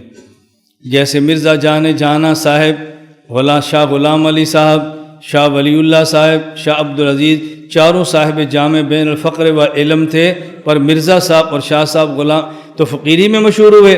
شاہ ولی اللہ شاہ عبدالعزیز صاحب علم ہیں. وجہ اس کی ہوئی کہ ان کے علم پر ان کی فقیری غالب تھی اور ان کی فقیری پر ان کا علم. اگرچہ ان کے علم سے ان کا علم، ان کے فقیری سے ان کی فقیری کم نہ ہو، سو انبیاء علم عمل سے غالب ہوتا ہے، انبیاء کا علم عمل سے غالب ہوتا ہے. اگرچہ ان کا عمل اور ہمت اور قوت اوروں کے عمل قوت اور ہمت سے غالب ہو، بہرحال علم میں انبیاء اوروں سے ممتاز ہوتے ہیں. مصداق نبوت وہ کمال علمی ہے جیسا کہ مصداق صدیقیت بھی وہ کمال علمی ہے. یہ تو میں صرف مثالیں دے رہا ہوں کہ، اور اس پر میں تفصیل سے بات کر چکا. یاد ہے کہ کمال نبوت وہ علم ہے، کمال نبوت وہ عمل نہیں. آگے پھر دوسری دلیل ارشاد فرما دی ہے کہ یہ کمال نبوت علم کیوں ہوتا ہے، عمل کیوں نہیں ہوتا. دیکھ لو چنانچہ اب جو کتابیں آپ کے ہاتھ میں ہیں نا، اس لیے میں کتاب کھول کر سمجھا رہا ہوں. اب دیکھو نا، بعض لوگ اندھیرے سے فائدہ اٹھاتے ہیں اور وہ سمجھتے ہیں کہ اس کو نظر نہیں آ رہا. بعض لوگ فائدہ اٹھاتے ہیں وہ سمجھتے ہیں اس کو پتہ نہیں چل رہا. ومنہم الذین یؤذون النبی ویقولون هو اذن. بعض لوگ پیغمبر کو تکلیف دیتے ہیں اور وہ سمجھتے ہیں کہ نبی سمجھتا نہیں ہے. اللہ فرماتے ہیں سمجھتے ہیں لیکن ان کا خاموش رہنا تمہارے حق میں بہتر ہے. یہ نہ سمجھا کرو کہ پیغمبر کو سمجھ نہیں آ رہی، اور یہ بھی نہ سمجھا کہ نبی کو تکلیف نہیں ہوتی. بالکل یہی حال نبی کے وارث کا ہوتا ہے. بعض لوگ تکلیف دیتے ہیں اور وہ سمجھتے ہیں کہ ہمارا استاد بیوقوف، اس کو پتہ ہی نہیں. اس کو تکلیف بھی ہوتی ہے، وہ سمجھتا بھی ہے، لیکن بات بات پہ بولتا نہیں. اور پیغمبر کے وارث کے ساتھ وہی معاملہ ہونا چاہیے جو نبی کے ساتھ ہوتا تھا، وگرنہ آدمی کو علوم کبھی نہیں حاصل ہوتی. نہ نظر آئے تو آپ اس آیت کو پڑھو، سورہ حجرات کی آیت کو پڑھو. وَلَوْ أَنَّهُمْ صَبَرُوا حَتَّى تَخْرُجَ عَلَيْهِمْ لَكَانَ خَيْرًا لَهُمْ. اس کے تحت لکھا ہے کہ جس طرح پیغمبر کے آنے کا انتظار کرنا چاہیے، بلانا نہیں چاہیے، اسی طرح عالم کے آنے کا انتظار کرنا چاہیے، بلانا نہیں چاہیے. مفتی محمد شفیع صاحب نے یہاں تک لکھا ہے، اگر نبی اپنے کام کے لیے آئے، جو ملنا چاہتا ہے اس کی وجہ سے نہ آئے، تب بھی ان سے بات نہ کریں جب تک تمہاری وجہ سے نہ آئے. اگر عالم اپنے کام سے گھر سے نکلے، تمہاری وجہ سے نہ نکلے، تو اب بھی ان سے بات نہ کرو جب تک تمہاری وجہ سے نہ نکلیں. ان کو اپنا کام کرنے تو، ورنہ ان کا کام متاثر ہوگا. یہ میں آپ کو کیسے سمجھاؤں؟ یہ تھوڑی تھوڑی باتیں آپ سمجھ کے جس بات پہ قابو کر لینا، آپ کا اپنے علم اور علوم پر مزہ، اور ایسی ترقیات آپ کو نصیب ہو جائیں کہ ان ترقیات کو آپ اپنے قلب اور دل سے خود محسوس فرمائیں. ایسی ترقیات اللہ تعالیٰ فرمائیں. جذبات کو کنٹرول کرنا اور ادب کا خیال رکھنا، یہ بہت بڑی بات ہوتی، بہت بڑی بات ہوتی. میں بہت اچھی طرح سمجھتا ہوں کہ ہمارے دور میں ایک تعداد ایسی بھی ہوتی ہے جن کا دورہ برائے دورہ ہوتا ہے، دورہ برائے چھٹیاں گزارنا ہوتا ہے، دورہ برائے چسکا لینا ہوتا ہے، دورہ برائے صرف پڑھنا ہوتا ہے، اس کے علاوہ اور مقصد نہیں ہوتا. پھر وہ جیسے آتے ہیں ویسے ہی جاتے ہیں. یہ میں صرف مثال کے طور پہ کہہ رہا ہوں، آپ یہ نہ سمجھنا کہ ہمارے اوپر فتویٰ دے رہے ہیں. وَهُمْ قَدْ دَخَلُوا بِالْكُفْرِ وَقَدْ خَرَجُوا بِهِ. بعض لوگ جس کیفیت سے آتے تھے نبی پاک سے اسی کیفیت سے چلے جاتے تھے. اسی طرح بعض لوگ جو کیفیت آتے ہیں وہی کیفیت لے کر جاتے ہیں. میں کہوں گا تو بجا نہیں ہوں گا، بلکہ آتے کچھ اچھی حالت میں اور جاتے گندی حالت میں، اس سے بدتر حالت میں جاتے ہیں. نہ علم میں فرق پڑتا ہے، نہ عمل میں فرق پڑتا ہے، نہ اخلاقیات میں ترقی ہوتی ہے. اور بعد میں جا کر گلہ بھی پھر استاد اور مرکز کا ہوتا ہے کہ یہاں وہ نہیں تھا جو ہم سمجھے تھے. گلہ بھی پھر، اور اس گلے سے کیا ہوگا؟ مزید تنزلیاں ہوں گی، مزید تنزلیاں. اور انسان کو احساس بھی نہیں ہوتا میں تنزلی کے کس گڑھے کے اندر جا رہا ہوں. وَلَكِنَّهُ أَخْلَدَ إِلَى الْأَرْضِ. بس اوقات اللہ بلند کرنا چاہتے ہیں اور بندہ پستی میں جاتا ہے. جب یہ پستی میں جانے کا فیصلہ کرتا ہے تو اللہ بھی اس کو پستی ہی کی طرف دھکیل کے رکھ دیتے. ان باتوں کو سمجھنے کی کوشش کیا کرو. یہ بہت اچھی طرح سمجھو. استاذ اگر طلبہ کی رعایت کرتے ہوئے ہنسا دے، خوش کر دے، کوئی لطیفہ سنا دے، اس کا معنی یہ نہیں ہوتا کہ استاد کے سر پہ چڑھ جاؤ. اس کا معنی ہوتا ہے کہ استاذ کے مزاج کا ہمیشہ خیال رکھو. یہ ہنسانا چاہتے ہیں کہ نہیں، لطیفہ سنانا چاہتے ہیں کہ نہیں، ان کا مزاج کیا، اس کا ہمیشہ خیال رکھو. پھر ترقیات بہت ملتی ہیں. یہ میں اپنے لیے باتیں نہیں کر رہا، میں شاگرد اور استاذ کا تعلق بتا رہا ہوں. کبھی آپ ذہن میں نہ کریں اپنے بارے میں ایسی باتیں کہتے ہیں. میں اپنے بارے میں نہیں کہتا، میری کیا اوقات ہے، لیکن جہاں جب اساتذہ سے پڑھتے ہیں ان چیزوں کو ہمیشہ ذہن میں رکھا کریں. میں یہ کہہ رہا تھا کہ میں اکثر اس کو زبانی پڑھایا کرتا ہوں تفصیل سے اتنی نہیں پڑھاتا جیسے میں آپ کو پڑھا رہا ہوں، چونکہ کتاب آپ کے سامنے ہے تو میں تھوڑے تھوڑے اشارے دے رہا ہوں تاکہ آپ کو اندازہ ہو کہ اگر آدمی کھول کے کتاب پڑھے تو سمجھ آ سکتی ہے، لیکن تھوڑی سی توجہ دے۔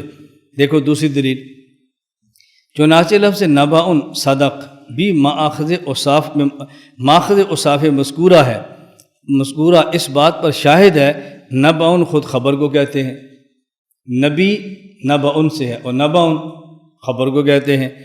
اچھا، جو اقسام علوم یا معلوم میں سے ہے، اور صدقہ اوصاف علم میں سے ہے، پر نبوت اور صدیقیت میں وہی فرق فاعلیت اور قابلیت ہے جو آفتاب و آئینہ میں وقت تقابل معلوم ہوتا ہے۔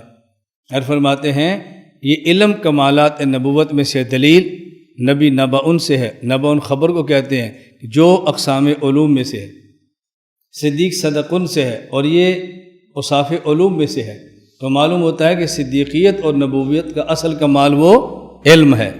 اور سمجھ آ رہی ہے بات؟ اصل علم ہے۔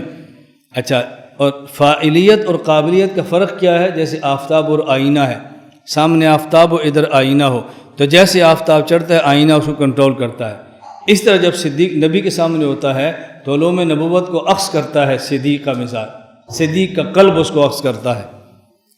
دیکھو حضرت فرماتے ہیں چنانچہ وہ حدیث مرفوع قولی جس کا مطلب یہ ہے کہ میرے سینے میں جو خدا نے ڈالا تھا میں نے ابو بکر کے سینے میں ڈال دی، ما صب اللہ فی صدر الا صببت فی صدر ابی بکر او کما قال، خبردار یا خبردار کرنے، دیکھو مگر جیسے نبی کو نبی اس لیے کہتے ہیں کہ خبردار یا خبردار کرنے والا ہوتا ہے، خبردار یا خبردار کرنے والا ہوتا ہے، کیا معنی؟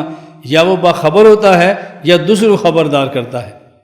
صدیق کو صدیق اس لیے کہتے ہیں کہ اس کی عقل بجز قول صادق قبول نہیں کرتی، قول صادق بے دلیل اس طرح قبول کرتا ہے جیسے مٹھائی کو میدا، اللہ ہو، جیسے مٹھائی کو میدا، قول باطل اس طرح گھبراتا ہے، اس طرح رد کرتا ہے جیسے مکھی کو میدا رد کرتا ہے۔ یہی سبب تھا کہ صدیق اکبر کو ایمان لانے مورچہ کی ضرورت نہ ہو۔ کیا حضرت نے بات فرمائی؟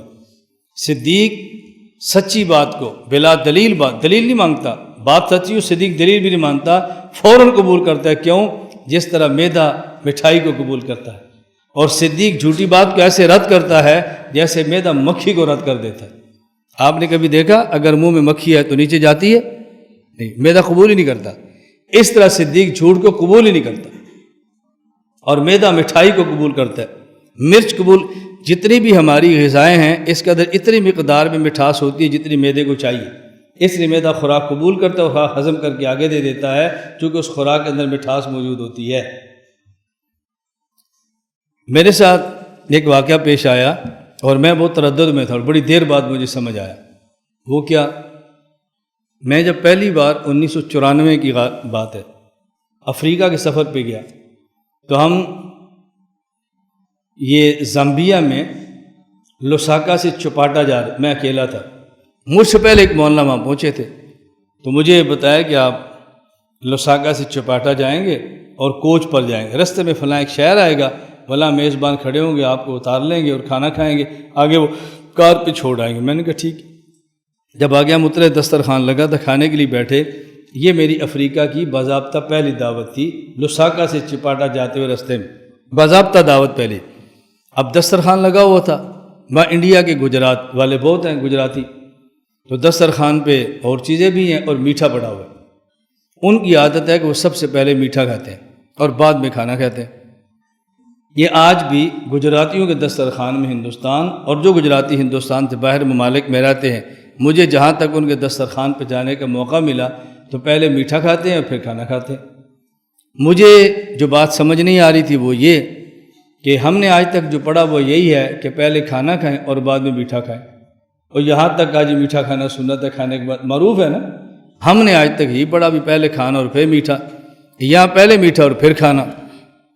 تو یہ بات بڑی دیر تک اور کئی سالوں تک میرے ذہن میں رہی اور مجھ سے معمہ حل نہیں ہوا۔ حضرت کا جب میں نے یہ جملہ پڑھا، یہ حضرت ننوتوی کی تحذیر و ناس، تو مجھ پر بات کھلی۔ کیا؟ قول صادق بے دلیل اس طرح قبول کر لیتا ہے جیسے مٹھائی کو میدا۔ یہ بات اب مجھے سمجھ آئی کہ وہ میٹھا پہلے کیوں کہتے ہیں اور ہمارے یہاں میٹھا بعد میں کھانا کیوں بہتر ہے۔ اس کی وجہ کہ جس آدمی نے کھانا خوب کھانا ہو وہ میٹھا پہلے کھا لے تاکہ کھانا خوب آئے، اور جس نے کھانا تھوڑا کھا کے ہضم کرنا ہو وہ میٹھا بعد بھی کھا لے۔ پیغمبر کی منشا زیادہ کھانا نہیں ہے، جو کھایا اس کو ہضم کرنا ہے، اس لیے بعد میں کھاتے ہیں، اور جن کی منشا زیادہ کھانا ہے وہ پہلے کھا کے میٹھے کو سیٹ کر لیتے ہیں، پھر کھانا شروع کر دیتے ہیں۔ ہمیں تحذیر الناس کے بعد یہ بات سمجھ، بعض باتیں بڑی دیر تک چلتی ہیں اور بڑی دیر کے بعد سمجھ آتی ہیں۔ حضرت تھانوی فرماتے مجھ پر ایک مسئلہ مشکل ہو گیا اور 32 سال تک میں اشکال میں رہا، 32 سال کے بعد مجھے حضرت مولانا رومی کی مثنوی پڑھی تو پھر سمجھ آیا۔ حضرت تھانوی فرماتے آپ کے ذہن میں آئے گا کسی سامنے پیش کرتے، اور فرماتے ہیں اتنا اہم تھا جس سے میں مشکل میں تھا، تو آپ اس سے اندازہ فرمائیں کسی اور کو پیش کرتا تو حل کیسے ہوتا۔ 32 سال تک مجھے ایک مسئلے نے اشکال کے اندر رکھا۔ ایسے ہوتے ہیں بات، میرے اب بھی بعض مسائل ایسے ہیں جو میرے اشکال میں چل رہے ہیں، اور کوئی کبھی حل ہوتا ہے، کبھی حل ہوتا ہے، بعض ابھی باقی ہیں، اور لیکن میں کبھی بھی اکابر پر کسی معاملے پر اشکال نہیں کرتا، بس خاموش رہتا اور پڑھتا رہتا۔ ایک وقت آتا ہے کہ مسئلہ کھل جاتا ہے، اور جب کھلتا ہے تو پھر لطف آتا ہے کہ ہمارے اکابر کا عجیب ذوق تھا۔ رسول اکرم صلی اللہ علیہ وسلم کے ہم نے اوصاف کو پڑھا۔ چلیں یہ کل کی مجلس میں کچھ باتیں کہہ دوں گا، ایسا نہ ہو کہ ساری کتاب اسی میں رہ جائے ساری، جو میں نے اصل عنوان شروع کیا تھا وہ عنوان پورا نہیں ہونا، تحذیر الناس پوری ہو جانی ہے۔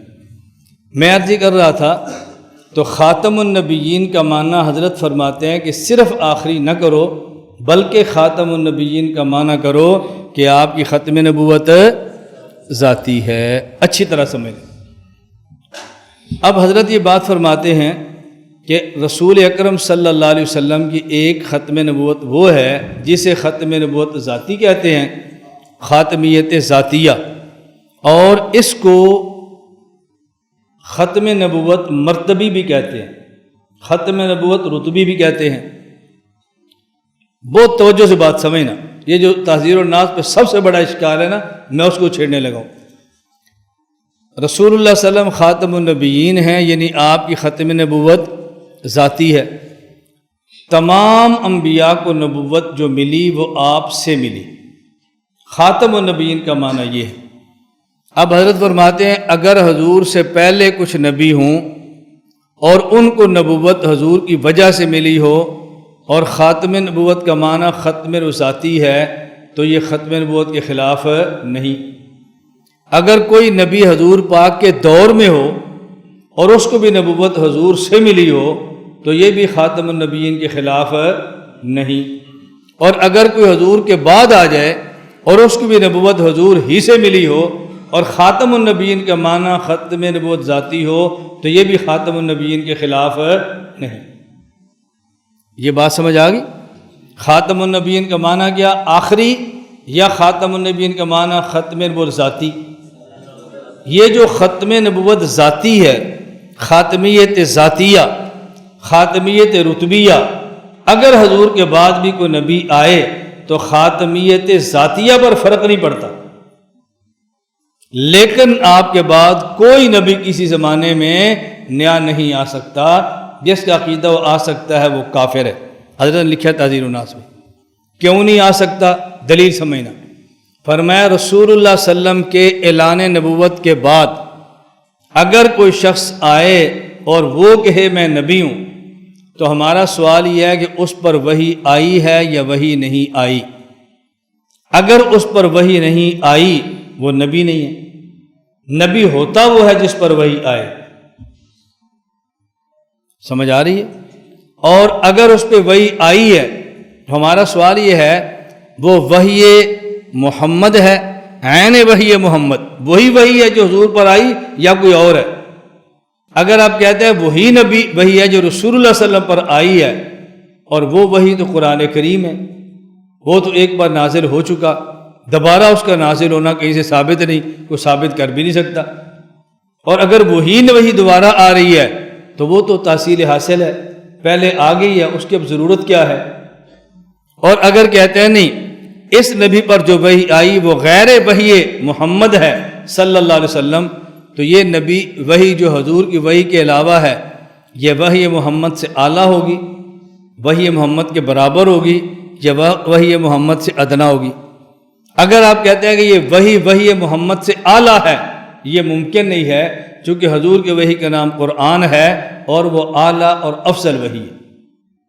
اور اگر آپ کہتے ہیں نہیں وہ حضور کے وحی کے برابر ہے، حضور کی وحی کے برابر ہے یا اس سے کم ہے، توجہ رکھنا، اگر آپ کہتے ہیں نا وہ جو وحی ہے اعلیٰ ہے تو ممکن نہیں ہے، اگر آپ کہتے ہیں برابر ہے تو وہ بھی ممکن نہیں ہے، چونکہ حضور کی وحی تو قرآن ہے نا، اس کے برابر تو وحی ممکن نہیں ہے۔ آپ کہتے ہیں نہیں وہ وحی اس سے ادنا ہے، یہ بھی جائز نہیں ہے۔ کیوں؟ اس لیے کہ ایک نبی آئے اس پر وحی مستقل ہو جو شریعت ہے، ایک نبی بعد میں آئے اور اس کی وحی مستقل ہو جو شریعت ہے، تو بعد والا نبی اگر مستقل صاحب شریعت ہو تو اس کی شریعت پہلے نبی کی شریعت کو منسوخ کرتی ہے۔ اور نسخ کے لیے ضابطہ قرآن میں یہ ہے ما ننسخ من آیت او ننسها ناتی بخیر منہا، یہ ممکن نہیں ہے، او مثلہا یہ بھی ممکن نہیں ہے، نہ تو خیر افضل آنی ہے نہ مثل آنی ہے، ادنا ہوگی نا، اور ادنا وحی سے پہلی وحی سے نسخ یہ جائز ہی نہیں ہے۔ اس سے ثابت ہو کہ حضور کے بعد اسی زمانے میں کوئی نیا نبی نہیں آتا۔ آپ بتائیں حضرت نوتوی خاتمیت زمانیہ کے قائل ہیں یا منکر ہیں؟ بولو نا، لیکن فرمانا کیا چاہتے ہیں؟ ایک ہے خاتمیت ذاتیہ اور ایک ہے خاتمیت زمانیہ۔ ہم اللہ کے نبی کے لیے خاتمیت ذاتیہ بھی مانتے ہیں اور خاتمیت زمانیہ بھی مانتے ہیں۔ نبوت چلی بھی آپ سے ہے اور ختم بھی آپ پر ہے، اور آپ کے بعد کسی نبی کا پیدا ہونا ممکن ہی نہیں ہے شرعاً۔ اگر اس کا عقیدہ کو نبی پیدا ہو سکتا ہے تو یہ کافر ہے۔ تو حضرت خاتمیت زمانیہ کے قائل ہیں یا منکر ہیں؟ اب حضرت فرماتے ہیں اگر حضور کے بعد کو نبی آ بھی جائے تو خاتمیت ذاتیہ میں فرق پھر بھی نہیں پڑتا۔ خاتمیت ذاتیہ میں فرق کس پہ پڑتا ہے؟ بولو نا، خاتمیت، اور ہم خاتمیت زمانیہ کے فرق کے قائل ہیں نہیں۔ حضرت یہ نہیں فرما رہے حضور کے بعد کو نیا نبی آ سکتا ہے، فرمایا آ بھی جائے تو خاتمیت ذاتیہ کے خلاف نہیں ہے، خاتمیت زمانیہ کے خلاف ہے، اور خاتمیت زمانیہ کے خلاف کسی نبی کا ہونا یہ کفر ہے۔ اس لیے حضور کے بعد کوئی نبی نہیں آ سکتا۔ عبارت دیکھو صفحہ 85، توجہ رکھنا، حضور کی افضلیت سب انبیاء سے 84 اور 85۔ ہاں اگر خاتمیت بمعنی اتصاف ذاتی بوصف نبوت لیجئے جیسا اس ہیچم دان نے عرض کیا تو پھر سوائے رسول اللہ صلی اللہ علیہ وسلم اور کسی افراد مقصود بالخلق میں سے مماثل نبی صلی اللہ علیہ وسلم نہیں کہہ سکتے۔ نہیں، خاتم النبیین کا معنی کیا لیں کہ حضور کی نبوت بھی ذات ہے۔ یہ جو چیچے 6 زمینوں پر محمد ہیں ان کی نبوت بھی ذات ہے؟ بولو، ان کی نبوت اور ہمارے نبی، تو خاتم النبیین کون ہوگا؟ ہمارے ہی ہوں گے نا۔ دیکھو، بالخلق میں سے مماثل نبی نہیں کہہ سکتے، بلکہ اس صورت میں فقط انبیاء کے افراد خارجی ہی پر آپ کی فضیلت ثابت نہ ہوگی، افراد مقدرہ پر بھی آپ کی فضیلت ثابت ہو جائے گی، بلکہ اگر بالفرض بعد زمانہ نبوی کوئی نبی پیدا ہو تو پھر بھی خاتمیت محمدی میں کچھ فرق نہ آئے گا۔ خاتمیت سے مراد خاتمیت ذاتیہ، خاتمیت زمانیہ نہیں ہے کہ حضور کو آخری نبی نہ مانتے مانتے ہوں، آخری نبی مانتے ہیں، لیکن اگر آ جائے تو خاتمیت ذاتیہ کے خلاف نہیں۔ اتنی بات سمجھ آ گئی؟ یہ تو وہ شبہ تھا کہ جو عوام کو دھوکہ دینے کے لیے کہتے ہیں کہ دیکھو جی حضرت نوتوی رحمۃ اللہ علیہ کہتے ہیں کہ حضور کے بعد کوئی نبی آ بھی جائے تو ختم میں فرق نہیں پڑتا، یہ تو دھوکہ دینے کے لیے عوام کو کہتے ہیں۔ اتنی بات تو آپ کو سمجھ آ گئی کہ یہاں خاتمیت سے مراد خاتمیت یعنی اس پہ فرق نہیں پڑتا، لیکن خاتمیت زمانیوں میں تو فرق پڑتا ہے۔ اس لیے نوتوی رحمۃ اللہ علیہ رسول اللہ صلی اللہ علیہ وسلم کے بعد کسی بھی قسم کے ختم نبوت، کسی بھی قسم کی نبوت کے قائل نہیں۔ اور جو علمی شبہ وہ ڈالتے ہیں علماء میں، ذرا اس کو سمجھو۔ وہ کہتے ہیں بلکہ اگر بالفرض، اس کا معنی ہے لو، عربی میں لو، بلکہ اگر بالفرض، بالفرض کو عربی میں کیا کہتے ہیں؟ لو کان فیہما آلہۃ الا اللہ لفسدتا، وہ کہتے ہیں لو آتا ہے انتفاع ثانی کے لیے بوجہ انتفاع اول کے، لو کان فیہما آلہۃ الا اللہ لفسدتا، اگر زمین و آسمان میں اللہ کے علاوہ خدا ہوتے تو فساد پھیل جاتا، فساد نہیں پھیلا انتفاع ثانی۔ کیوں؟ اس لیے کہ اللہ کے علاوہ کوئی الہ موجود نہیں، تو لو ثانی کی نفی کرتا ہے پہلے کی نفی کی وجہ سے۔ اگر فی الفرض یہ لو ہے، بعد زمانہ نبوی کے کوئی نبی پیدا ہو، یہ اول ہے، یہ کیا ہے؟ اول جملہ، تو پھر بھی خاتمیت محمدی میں کچھ فرق نہیں پڑتا، یہ ہے دوسرا جملہ مقدم اور تالی، یہ دوسرا جملہ ہے۔ اب لو کا استعمال کیا ہوگا؟ انتفاع ثانی بوجہ انتفاع اول کے۔ کیا مطلب؟ خاتمیت محمدی میں کچھ فرق آئے گا اگر حضور کے بعد کوئی نبی پیدا نہ ہو، انتفاع ثانی یہی ہوگا نا۔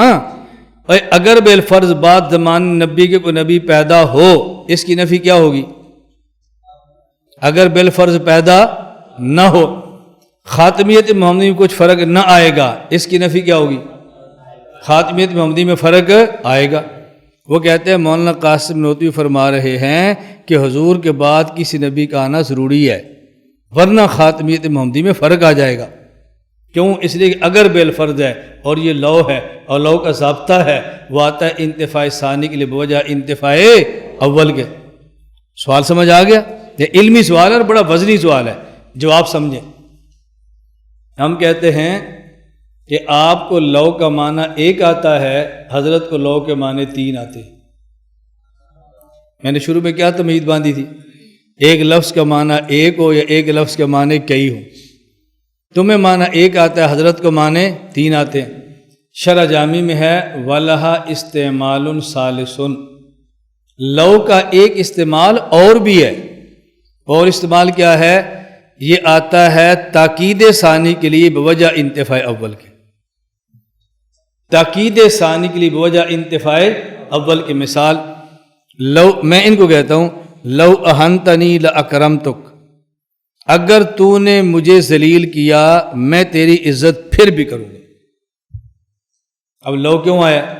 اگر تو مجھے میری ذلیل کرے گا میں عزت پھر بھی کروں گا، اور اگر ذلیل نہیں کرے گا تو پھر عزت نہیں کروں گا، پھر تو ضرور کروں گا۔ ایک لو کا استعمال یہ بھی ہے، تم نے چائے نہ پلائی نا، میں چائے پھر بھی پلاؤں گا، اور اگر تم نے چائے پلائی تو پھر تو بسکٹ کے ساتھ پلاؤں گا۔ یہ کیا ہے؟ یہ لو تاکید ثانی ہے بوجہ انتفاع اول کے۔ حضرت فرماتے ہیں اگر بالفرض بعد زمان نبوی صلی اللہ علیہ وسلم کوئی نبی پیدا ہو تو پھر بھی خاتمیت محمدی میں کچھ فرق نہ آئے گا، لو آتا ہے تاکید ثانی بوجہ انتفاع اول کے، اور اگر حضور کے بعد کوئی نبی پیدا نہ ہو پھر خاتمیت محمدی میں یقیناً فرق نہیں آئے گا۔ لو کا استعمال یہ ہے۔ تمہیں لو کا معنی آتا ہے ایک، حضرت کو لو کے معنی آتے ہیں تین۔ اپنی جہالت اور مولانا نوتوی کے علم کا اعتراف کرو، اعتراضات نہ کرو۔ اس لیے کہتے ہیں الناس اعداء لما جاہلوا، جس بات کا پتہ نہیں ہوتا لوگ اس سے عداوت رکھتے ہیں، پتہ چل جائے تو پھر عداوت ختم ہو جاتی ہے۔ اب آپ کو میرا ایک جملہ سمجھ آ گیا ہوگا جو میں بار بار رٹاتا ہوں اور بار بار روتا ہوں ایک جملہ کہتے ہوئے کہ مخالف کو ہماری بات سمجھ نہیں آئی تو اعتراض کرتا ہے، اور ہمیں سمجھ نہیں آئی تو ہم جواب نہیں دیتے۔ اس کو سمجھ آ جاتی تو اعتراض نہ کرتا، اور ہمیں تحذیر نہ سمجھ آ جاتی تو جواب دے لیتے۔ نہ اس کو سمجھ آ رہی ہے نہ ہمیں سمجھ آ رہی ہے، اب مسئلہ یہ بنا ہوا، اور ہم کوشش کیا کر رہے ہیں؟ تحذیر الناس ہی کو سمجھا رہے ہیں، تحذیر الناس کے مقابلے میں کوئی عقیدہ پیش نہیں کر رہے۔ اب ذرا بات سمجھنا، زمینیں کتنی ہیں؟ 7۔ توجہ رکھنا، ہر زمین میں ایک نبی ہے تمہارے نبی کی طرح۔ بعض لوگوں نے کہا عبداللہ بن عباس کے اس اثر کو ہم نہیں مانتے، یہ کون سا پیغمبر پاک کا ارشاد ہے جس کو ماننا ضروری ہے؟ حضرت ننوتوی رحمۃ اللہ علیہ نے پہلے تو دلائل سے اس کو ثابت کیا ہے کہ حضرت ابن عباس کے اثر کا انکار نہیں کرنا بلکہ ان کے اثر کو ماننا ہے۔ اس پر حضرت نے دلائل کام فرمائے. دیکھیں 66 حدیث سے 7 زمینوں کا ثبوت. صاحب مشکات نے بحوالہ امام ترمذی امام احمد باب بدل خلق میں اس روایت کو کیا ہے، اور ترمذی میں کتاب و تفسیر میں سورہ حدید کے تفسیر میں روایت کیا. وہ حدیث یہ ہے. ٹھیک ہے، 7 زمینوں کا وجود ثابت ہو گیا. آگے دیکھو صفحہ نمبر 67 7 زمینوں کی ترتیب یہ ثابت کی ہے. آگے دیکھو ہر زمین میں آبادی، پھر اس کو ثابت کیا. سمجھ آ گئی؟ آگے دیکھو صفحہ نمبر 68 حدیث اس کا ثبوت. دلیل حکومت علیہ السماوات فقانی اول تو یہ حدیث ترمذی کی قالت فی ابواب تفسیر. اب یہ حضرت چل رہے ہیں. سمجھ آ گئی؟ آگے چلو ذرا. بالائی زمین والے زیریں زمین والوں پر حاکم ہیں، اس کو دلائل سے ثابت کیا. آگے دیکھو نبوت کے 2 سلسلے، ایک نبوت تو فوق تحت میں واقع ہے اور ایک بیت بار فرق مراتب مکانی کی ہے. یہ ذرا چل رہے ہیں. آگے چلو صفحہ نمبر 76 آیت میں تشبیہ نسبت ہے نہ کہ تشبیہ مفرد. یہ مستقل مضمون ہے. تشبیہ نسبت کیا ہوتی ہے، تشبیہ مفرد کیا ہوتا ہے. اللہ الذی خلق 7 سماوات من الارض مثلہن. آگے دیکھیں 77 تشبیہ نسبت میں مشابہت طرفین ضروری نہیں. آگے چلو تشبیہ نسبت میں مثالیں قرآن مجید سے ضرب لکم مثلا من انفسکم. آگے چلیں آسمانی اور زمینی مخلوق میں مناسبت صفحہ نمبر 78. حضرت یہ چلتے جا رہے ہیں. زمین اول اسی زمین اول کے فرد اکمل کی نسبت باقی زمینوں کے باشندے. آگے چلتے ہیں صفحہ نمبر 82 حضرت ابن عباس کے اثر کی تحقیق. یہ جو میں بتانا چاہ رہا تھا ابن عباس کے اثر کی تحقیق. حضرت رحمۃ اللہ فرماتے ہیں کہ ابن عباس کا اثر ثابت ہے، اس کو یہ نہ کو کہ مانتے نہیں. یہ دیکھو قال شیخ عبدالحق محدث دہلوی فی رسالۃ اصول الحدیث التي تبعها امام احمد فی اول مشکات المطبوع فی بعض الفصل الشاذ بمفرد راوی. یہ چل رہے ہیں. آگے پھر اس کو ثابت کیا. تو حضرت فرماتے ہیں کہ حضرت ابن عباس کا اثر ثابت ہے، یہ نہ کہو ثابت نہیں ہے.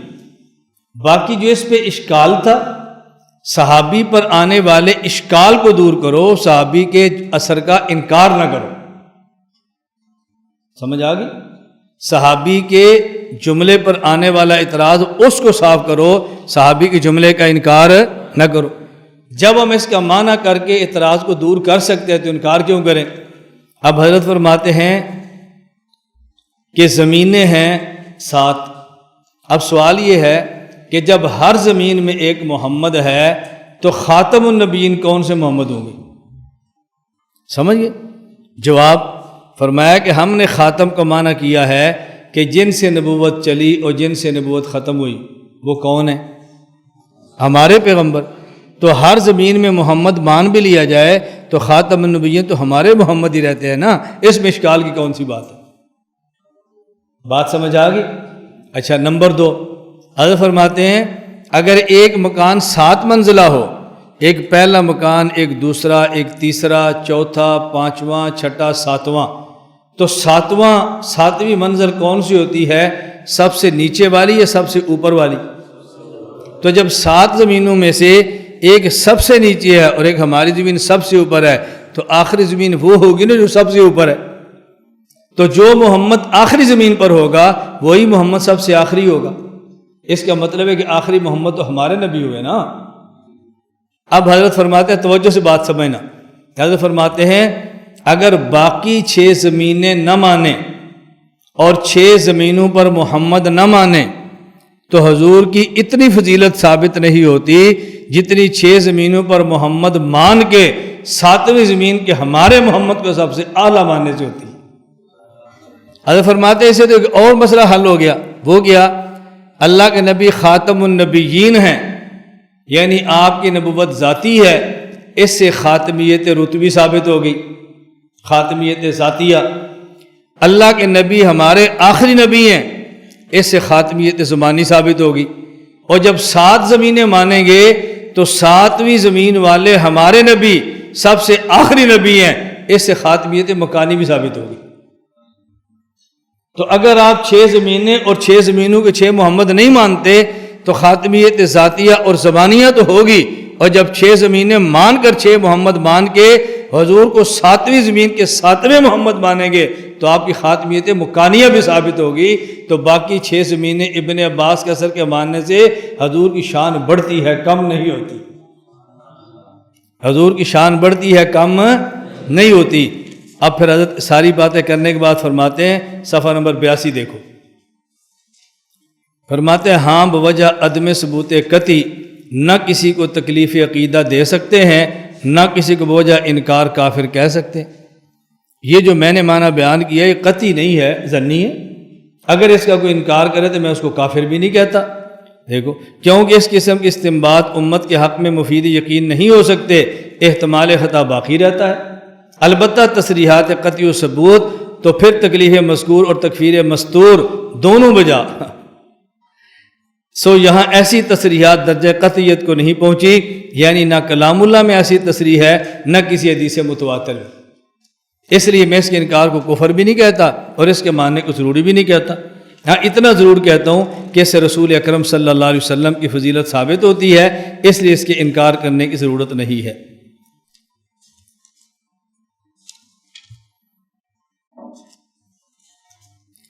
یہ بات سمجھ آ گئی ہے؟ بھائی یہ خلاصہ ہے حضرت کا جو میں نے عرض کیا، باقی پوری تفسیر تو آپ پڑھیں گے تو پھر ہی آدمی کو اندازہ ہوتا ہے کہ حضرت نے اس میں کیا کیا فرمایا ہے۔ میں نے کہا نا عموماً میں اس کتاب ساری کو زبانی بیان کرتا ہوں، لیکن آج میں نے دیکھ کے 2-4 جگہ اس لیے آپ کو دکھا دی ہیں تاکہ آپ کے سامنے آ جائے کہ حضرت کیا فرماتے ہیں۔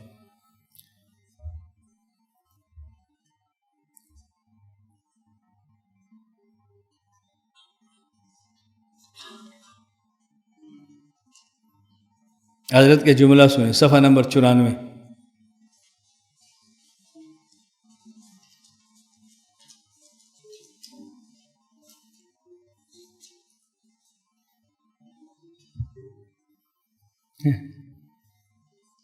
سبحان اللہ،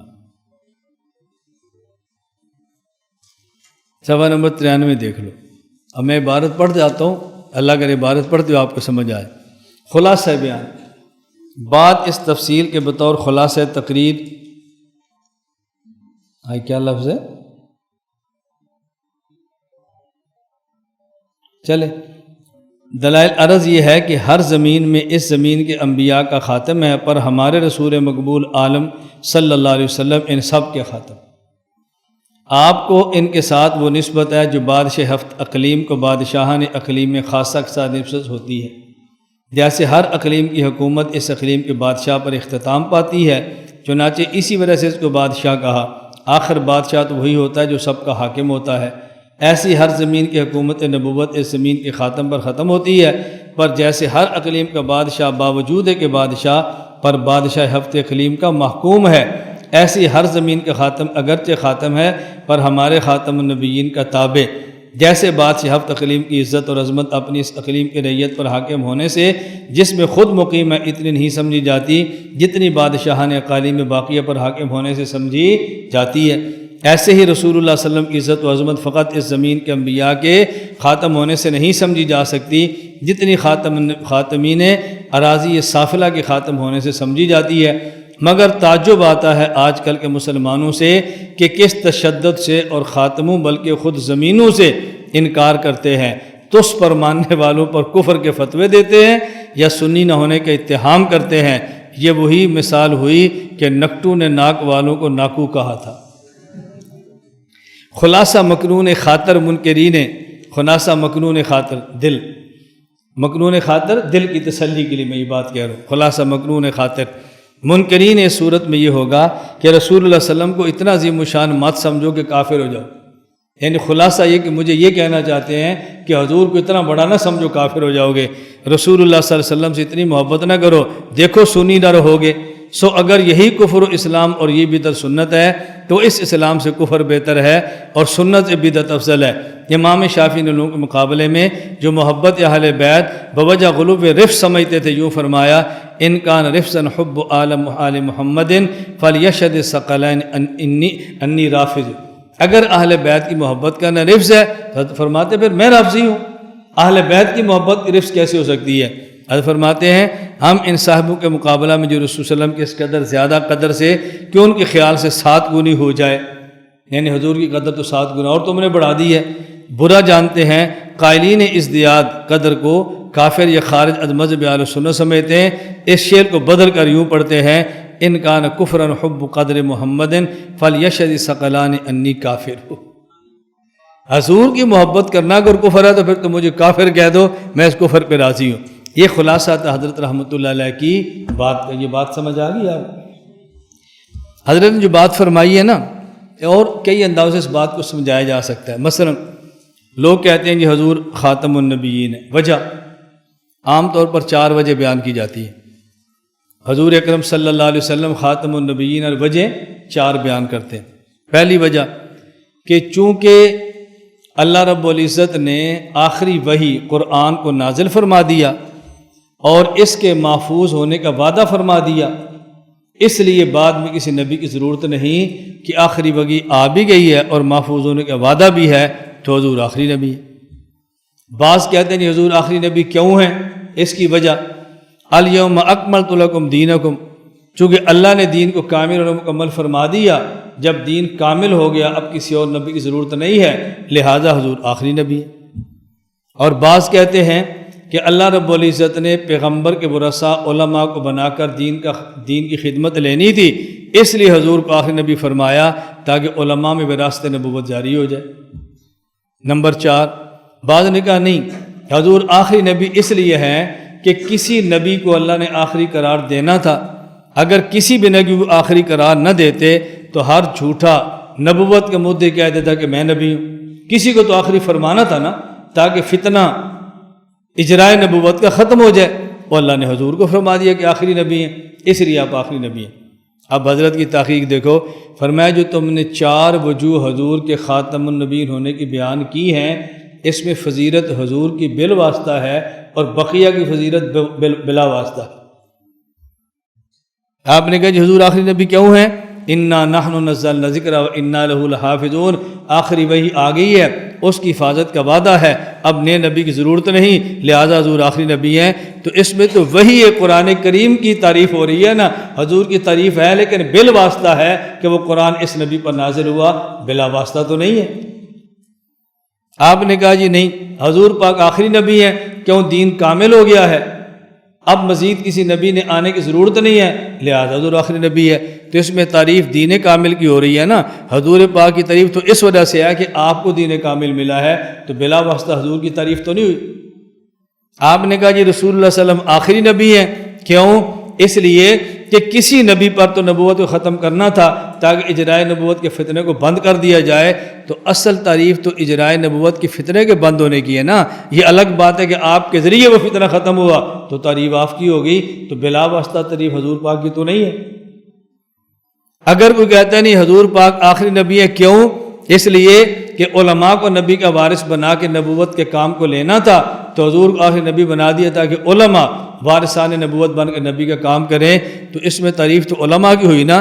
یہ الگ بات ہے کہ وراثت حضور کے بعد ہے، تو حضور کی تعریف تو بالواسطہ ہوئی، تو تم نے نبی پاک کی تعریف کون سی کی ہے؟ اب حضرت فرماتے ہیں کہ رسول اللہ صلی اللہ علیہ وسلم کے خاتم النبیون کا معنی وہ بیان کرو کہ جس سے بلا واسطہ حضور کی تعریف معلوم ہو اور بقیہ کی تعریف بالواسطہ ہو۔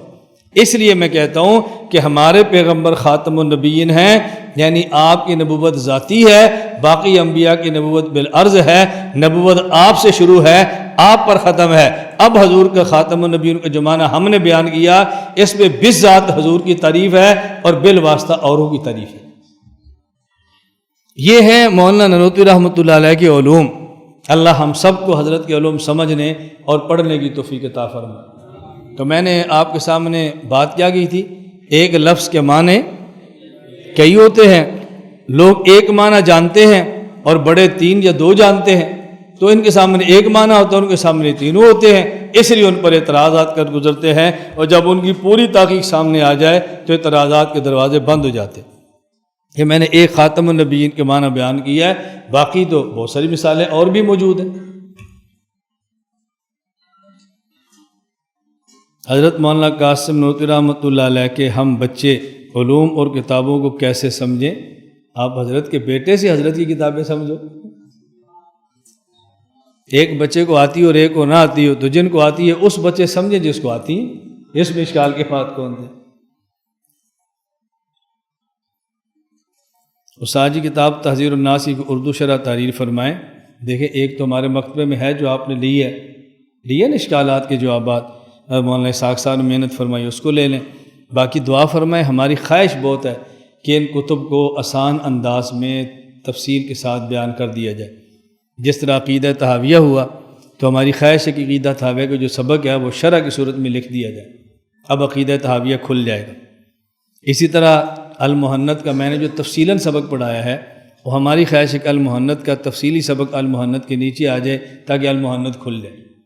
اسی طرح ارادہ ہے کہ ہم آئندہ کسی دورے میں الفقہ الاکبر امام صاحب کی پڑھا دیں اور وہی سبق جو پڑھایا اس کی شرح بن جائے تاکہ الفقہ الاکبر بھی کھل جائے. حضرت شاہ ولی اللہ کا العقیدۃ الحسنہ پڑھا دیں اور اس کے نیچے وہ سبق شرح کی صورت میں آ جائے تاکہ العقیدۃ الحسنہ بھی کھل جائے. میں نے پہلے بھی آپ سے گزارش کی ہے کہ میری دو مجبوریاں ہیں. نمبر ایک، جلسوں والے نہیں چھوڑتے. نمبر دو، ہمارے پاس وسائل کی کمی. جلسے کم ہو جائیں اور وسائل ہمارے برابر ہو جائیں تو یہ پیاس آپ کی بجھ جائے گی کہ ہمارے اکابر پر اعتراضات کے جواب پورے کیوں نہیں ہو رہے اور اکابر کی عبارات مزید کھل کر سامنے کیوں نہیں آ رہی. اس کے لیے دو چیزیں بہت ضروری ہوتی ہیں، اسی پر پھر بندے کے ساتھ مسائل بھی پیدا ہوتے ہیں. میں رات بھی کچھ طلبہ بیٹھے تھے، میں ان سے کہہ رہا تھا کہ جن مسائل سے میں گزرتا ہوں وہ مسائل میں آپ کو کبھی نہیں بتاتا. ابھی اس وقت بھی جن مسائل سے گزر رہا ہوں میں آپ کو نہیں بتاتا. آپ ان مسائل کے متحمل نہیں ہیں کہ آپ ان مسائل کے ساتھ چلیں، یہ بہت مشکل ہے. اس لیے ہم آپ کو ہنساتے رہتے ہیں، لطیفے سناتے رہتے ہیں، خوشی کی باتیں کہتے رہتے ہیں، دکھ کی بات کبھی بتاتے ہی نہیں ہے تاکہ آپ لوگ شوق اور ذوق کے ساتھ پڑھیں. ہاں جب آپ کا مزاج ہمارے والا مزاج من گیا نا اور ہمارے قریب آ گئے تو پھر کچھ احوال پھر بھی بتا دیتے ہیں، کچھ پھر بھی نہیں بتاتے کہ ہر کسی کے بس میں نہیں ہوتا. اللہ تعالی ہم سب کو اپنے اکابر کے نقش قدم پر چلنے کی توفیق عطا فرمائے. لا الہ الا اللہ، لا الہ الا اللہ، لا الہ الا اللہ، ما لنا رب سوا. لا الہ